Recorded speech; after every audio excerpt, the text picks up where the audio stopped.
Hi, my name is Robert Dean, but everybody around here calls me Bob.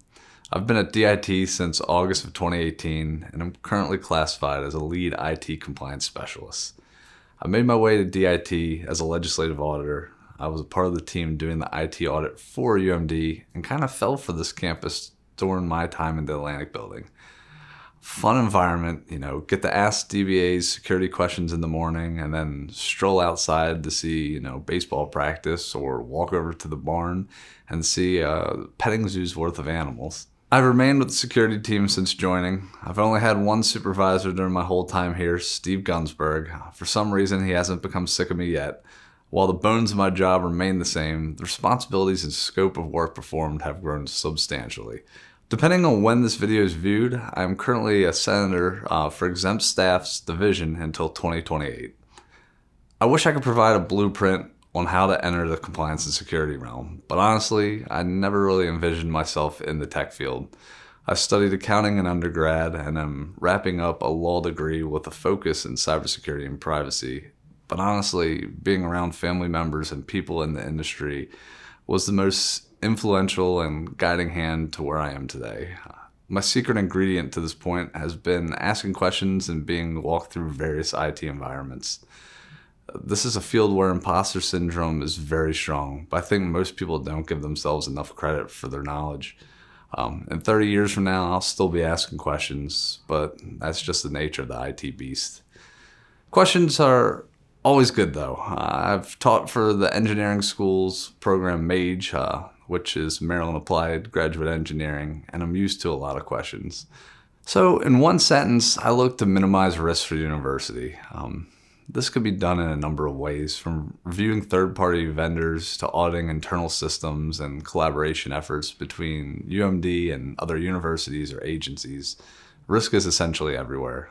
I'll go into more detail with reviewing third-party risk in a moment when I talk about the software risk management process. However, it isn't just about finding risk. The IT compliance team is 3 people, and educating others on risk is a huge component as well.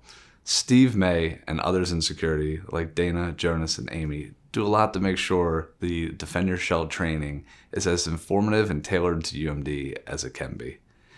Even after risk is noted and individuals or other units are educated, there's still the final component of what to do with risk. Do you accept? Do you move on? Do you refuse it? What myself, IT compliance, and the security team try to do in some circumstances is offer a third option of compensating controls and increased security.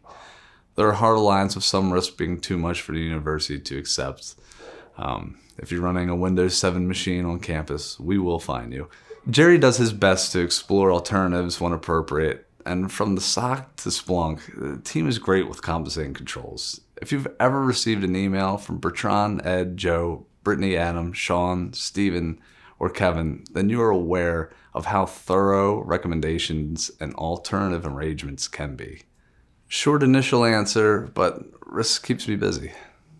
Software risk management. It's essentially a hydra of software licensing, compliance, ADA, and privacy. We've been diligently working together to improve and modernize this process across campus. The University System of Maryland security guidelines require that we review all third-party cloud software. So think software as a service. When I joined DIT, we maybe reviewed 30 to 40 items a year. Since then, that number has grown substantially. As of 2025, that number is closer to 230 a year.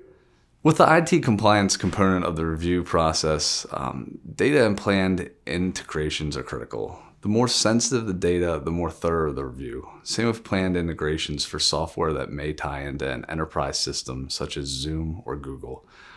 We're ensuring that the new software meets the same level of security as the UMD system. If you've ever emailed itcompliance@umd.edu, then we ask for our software customer request form to be completed. Depending on what is noted, we may ask for more information like a SOC, system and organization controls, type 2 audit. We then review security documentation in accordance with the USM requirements and let the requester know if we recommend the product for use or not. Once again, it comes down to risks. Are there security issues? Are there adequate assurances? Are there concerns with the company's track record? The more thorough and complete a request there is, the better we can assess the product. As this process has grown in popularity, so have the surrounding regulations.